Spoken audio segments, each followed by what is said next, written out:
Welcome to ninth episode of Good Talk, New Alliance Magazine's first Instagram live series of conversations. My name is Riada Akyol, and I'm so excited to host Jori Lewis today. Jori writes about environment and agriculture, mostly from the global south. In 2018, she has received prestigious writing grant for creative nonfiction for her book, Slaves for Peanuts, A Story of Conquest, Liberation, and a Crop That Changed History, which we will talk about today. She's also contributing editor for Addy Magazine, a literary magazine covering global politics, and she splits her time between Dakar, Senegal, and Illinois. I'm just going to, for a second, turn off request to go live. And I have to say this every time. It is just because we're going to put this on YouTube afterwards. If anyone has questions afterwards, can type. So just one moment, please. Thank you.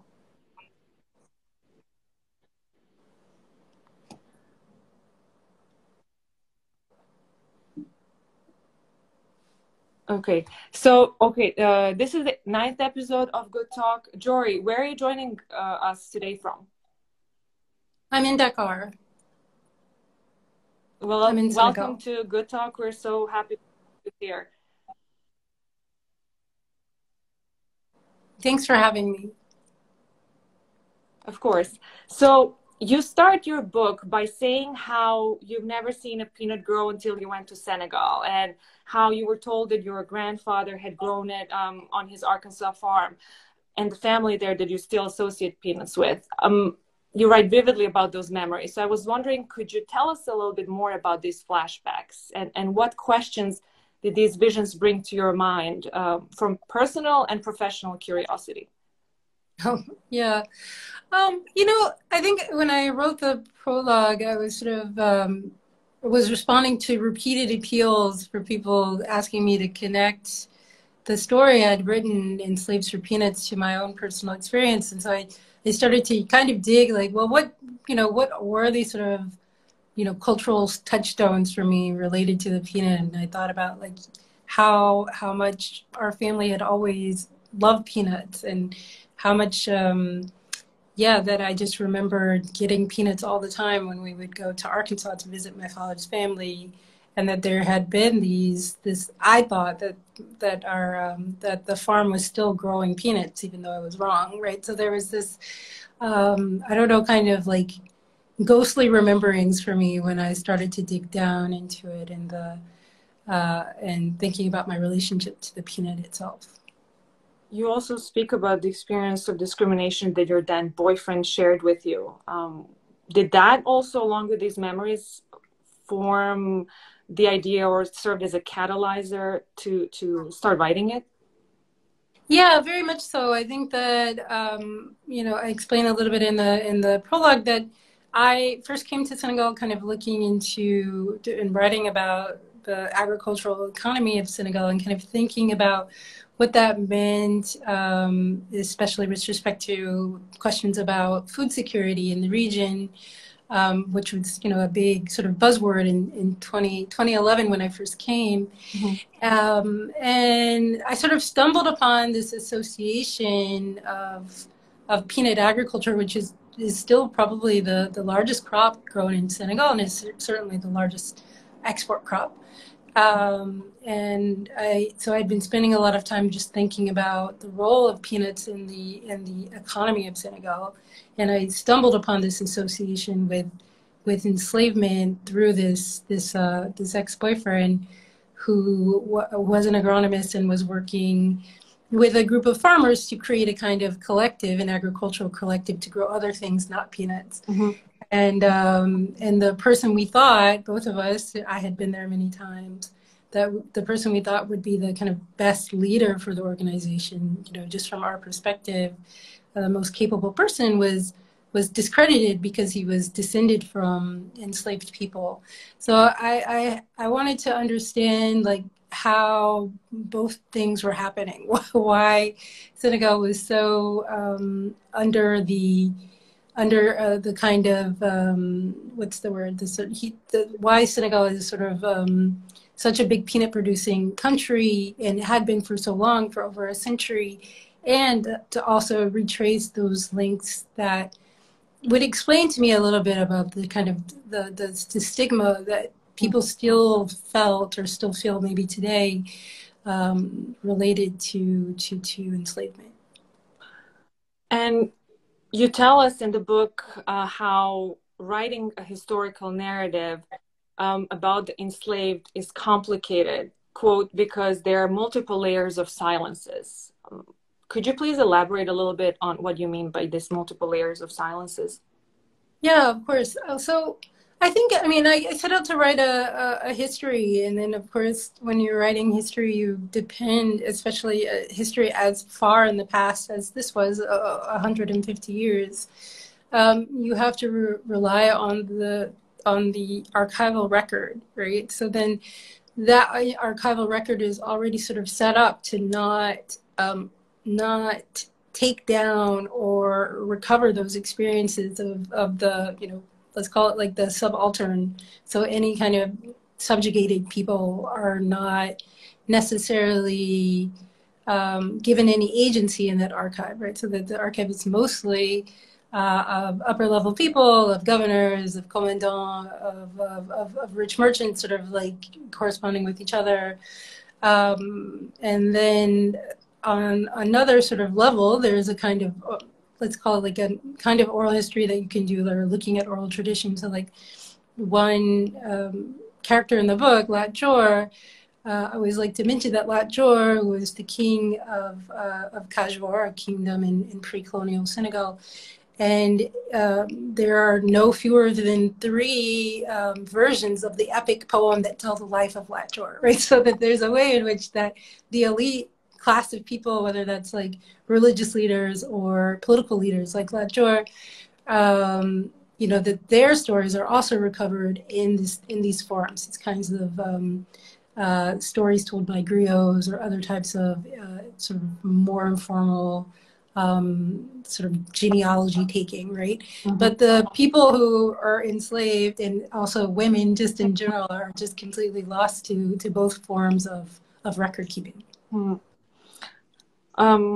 Which is why work of writers like you is so important. And you write in the book how France first abolished slavery in some of the colonies in 1794, and you tell us that it was a move born more out of desperation than of conscience. And then France issued second and more definitive emancipation decree in 1848, and a different step in 1905. But I was wondering if you could tell our audiences, why was this abolition law of 1848, why did it make the merchants shake with rage and fear in St. Louis, as you write?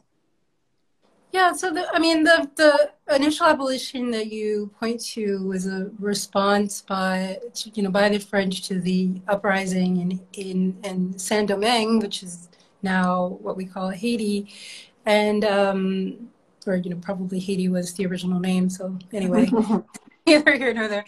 But so, and then that was reversed, right? Some years later by Napoleon. So the 1848 abolition emerged quickly, in the wake of also a political shift in France. And the merchants of Saint Louis and also Gorée, who had a lot of trade with people in the interior of the continent, because Saint Louis is an archipelago, right? So it's a series of islands, and Gorée is also an island. Mm-hmm. And that's pretty much representative of the kind of like status of French colonialism at the time. So that's kind of like they're like on the coast or on islands trading with people in the interior. And so the merchants right away really felt their own danger in a sense, because of course the people in the interior were still had slaves, and of course the people in Gorée and Saint Louis also had their own slaves, so they were also not particularly happy about giving up their own slaves. So there's this relationship between them, like losing part of their own perceived wealth, and also this idea that it might destabilize the relationships that they had with their main trading partners, like on just inside in the countries of Kajor and Wallo and others. Mm-hmm. And we see afterwards, I mean, we learn how this exploitation grew in the sense that by the end of 17th century, you tell us that the British were exporting thousands of slaves from the Gambia River each year. And then again in 1807, it did ban transatlantic slave trade for its citizens, again, for multiple reasons, as you explained to us. But there was one note from Matthew Forster that was particularly important while I was reading your book that I wanted to mention. He was a trading partner in London in 1834, and he wrote about, so quote unquote, the discoveries that may yet be made in the products of that quarter of the world, which till very lately, as you write, was seldom visited for any more legitimate article of produce than human flesh. And then he talks about this pure golden colored oil with a pleasant flavor. So can you tell us, what does this note, a small note, reveal about the big picture, actually, in terms of the exploitation of Europe that was at the time starving for oils, right? Yeah, there's a little bit to unpack about Matthew Forster, and I think just in general. So I think the British abolished slavery in the 1830s. And even before that, starting with the abolition of the slave trade in 1807 or 1808 by America and Great Britain, there emerges this sort of discourse about what kind of trade they can be doing with Africa, what they call legitimate commerce. So a commerce in goods not enslaved people. And, it's a sort of interesting discussion because, of course, they're not necessarily looking at like the labor practices related to the production of those materials. And in fact, many of those materials had long been traded alongside slaves since the beginning of the transatlantic slave trade. So, but Forster was a merchant. I forgot. He's from kind of like middle sort of North England, especially kind of like industrial zone. Mm-hmm. He was an MP later, and he was just really interested in creating more commerce, for himself, where he's been established. Mm-hmm. I think I forget. Yeah, it's one brother who's in Gambia and the other who's an MP in England, and say that they have a kind of trade, sort of lobby group, essentially, like to increase trade with their ports or the areas where they have agents in West Africa. Mm-hmm. And so the note that you're referring to, he refers to a number of other oils also. I picked out the peanut part, but he mentions also palm oil, and I think maybe like jatropha or something like that, right?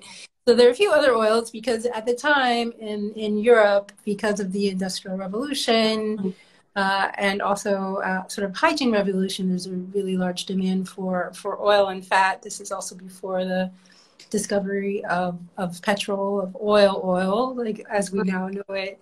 And so people just needed oil for everything, for lighting, for greasing the wheels of machines, for the manufacturing of soap, but like just for everything. Yeah, and you tell us specifically about soap and how in 1840s the French found that the peanut and the oil that mixed with the olive oil worked for making that traditional soap. But then what that constant need for supply meant for exploitation in Africa is much more painful in a way. You say French coveted couture, they ached for it because of what they needed. So what do we learn? You talk about even the debate that the botanists had about the origin of peanuts and how the racist remarks about peanuts were part of this debates about the origins as well, right? We have the Sonin's racist remarks about the origin of them. How does that fit into this whole picture about slavery? Yeah, it's always an interesting practice to sort of go back with your hindsight to look at the status of kind of scientific inquiry in the early days. So there was really sort of vivid and vigorous debate about the origin of the peanut that went on for a very long time. It's only sort of even recently been settled definitively. But yeah, this particular aristocrat, Sonini, said he felt that the peanut must be from Africa because he felt that Africans were so lazy they wouldn't have been able to learn how to cultivate otherwise, right? So this is this like super racist logic, which he then uses to justify his own like scientific inquiry, which is kind of wild when you think about it, right? But of course, you know, maybe we do that in any number of ways in general without, you know, sort of hiding it the way that, you know. So Nini was very open about his own biases, I think, in that case. Yeah. How does it relate to slavery? I mean, yeah, I mean, I think that enters into a kind of discourse that's sort of developing in America and Europe about the racialized nature of slavery. Of course, slavery existed in many places, in many parts of the world, in many periods of time, but that the association, this kind of racial association that develops, especially in the wake of the transatlantic slave trade, or to justify essentially the transatlantic slave trade, sort of compels Europeans to denigrate Africans to have a kind of reason to enslave them. And you write in your book that as the peanuts moved back and forth across the Atlantic, people did the same. And that's how we learn actually about Walter Taylor and his parents. And Walter Taylor is a very specific and important character in your book. And through his description and of his life and his missionary work, we learn about religious context. We learn about different dynamics related to slavery. And at one point you write, it can be tough to understand how he could rationalize the contradictions inherent in European domination of Africans in one breath, and in the text embrace and support so many, and in the next embrace and support so many European values and customs. So why is Walter Taylor important, or what does he reflect? What kind of thinking, or what kind of dynamics?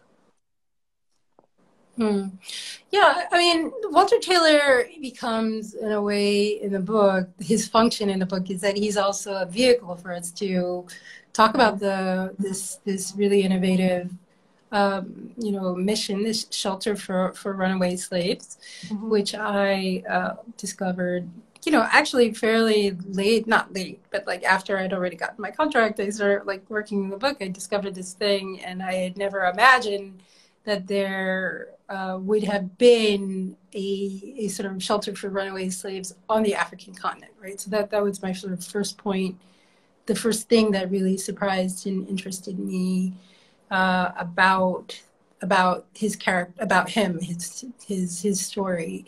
And then as I dug more, I mean, I was really interested in this idea and this very early stage, I mean, really before what we would call like formal colonialism, that there's this Black man who has a position of authority in a European colony.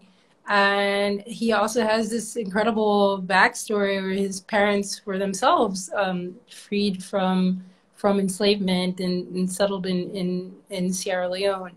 So Walter Taylor, in a way, both is a kind of, he sort of shepherds in the stories of the individual runaway slaves in the community he's creating in Senegal, but he's also giving us, in a way, a kind of, you know, enslaved adjacent viewpoint of the world, and like what that's like for the descendants of enslaved people. And there's a special chapter called A Word on Slavery, in which you clarify how imperative it is to define slavery, and how in many societies it differed, and the freedom, which you point, differed across societies, and how slavery differs from other forms of labor, exploitation, and dependency. Why did you, I mean, it's obvious, but what is it that you wanted the readers to understand in terms of specific definitions, and this indefinite duration of slavery, which made it different from debt, peonage, pawnship, and different forms of exploitation, right? Yeah, absolutely. I mean, I think that, you know, the reason sort of for that chapter, and I think, I mean, I wrote a book called Slaves for Peanuts, right? So you have to, at some point, say, Yeah. what is that? What is slavery in this context? Especially because, for especially, I mean, I wrote this for an American publisher, so of course it's for an American audience. Mm-hmm. So you have to kind of recontextualize what slavery meant and what enslavement meant in other parts of the world, which isn't exactly the same as the sort of slavery that we had in the United States or in South America or the Caribbean. Although, of course, in both places, you know, we have a kind of singular vision almost about what enslavement meant in the New World. But of course, in all places, there's a kind of gradation of experiences, a range of experiences of enslavement. And within this particular context in West Africa, slavery does look a little bit different in some places, right? So that there are kind of is a kind of bifurcated system, right? So there's a kind of trade slave system that looks a lot like chattel slavery, or at least, you know, slaves can be bought and sold at will. They're people who have been mostly taken as captives in wars, or possibly through some kind of like debt or imprisonment kind of situation. And then there's also this kind of sort of enslaved person who was born into that condition, right? Who's a kind of second generation enslaved person. And the rules around that person are a little bit different, and they have a kind of different relationship to their enslavers and to their enslavement. So. And there's an important theme in your book of this Europeans' mission to civilize the natives and the racist ideas and prejudices that you mentioned about African farmers and leaders and workers that Europeans had perpetrated. And we recently published in New Lines magazine an essay called How Prejudices Warped Healthcare in the Colonies. And the author there talks about Victorian scientists and medical practitioners misguided thinking about diseases, and how, unfortunately, these ideas continue to influence medicine and public health today, that stem from this idea of civilization as the preoccupation, especially when it comes to cancer that she writes about. But I was wondering, considering that, you know, you say that this book was written for Americans, and I listened to another interview in which you were asked about the translation of this book to French. Has there been any development? Because I'm curious whether the conversations in that society regarding, considering the context, the historical context as well, how would they be? Or have you had any conversations in that speaking area?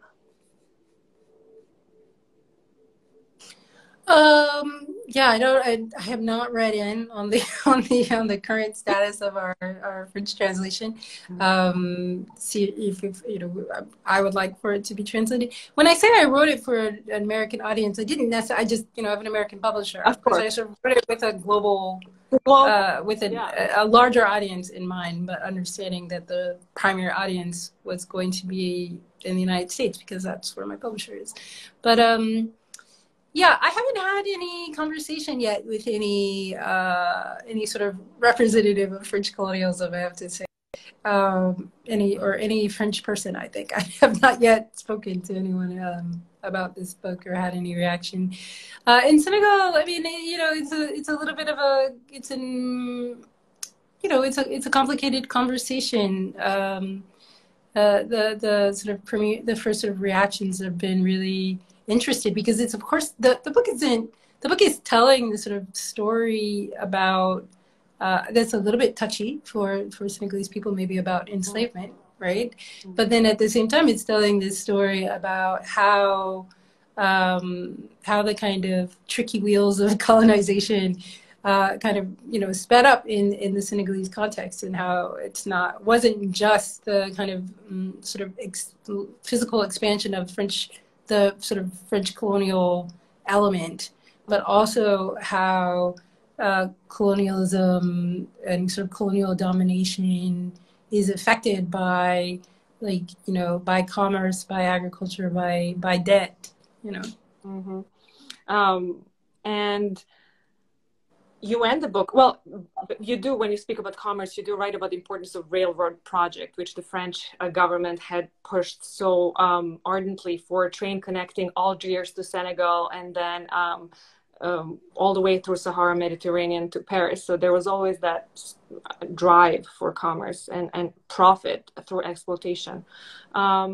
You end the book by writing of an encounter in which you and your friend are asked with curiosity, why did you want to hear these old stories about people who had been enslaved in Senegal, right? And people, as you write, whose histories were rarely recorded, which we spoke about a little bit at the beginning of this conversation as well.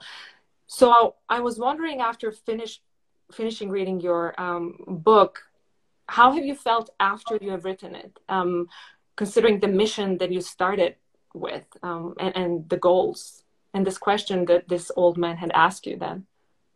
Yeah, I still feel, you know, maybe this is a common thing for many writers, especially when you've been working on a research-intensive book.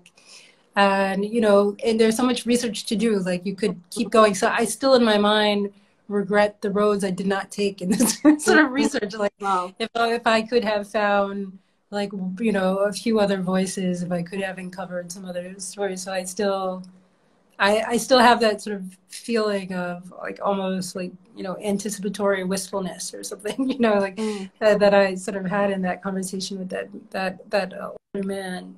Yeah, I mean, I'm glad that I could sort of create this document, right? But yes, again, I wish I could have done even more.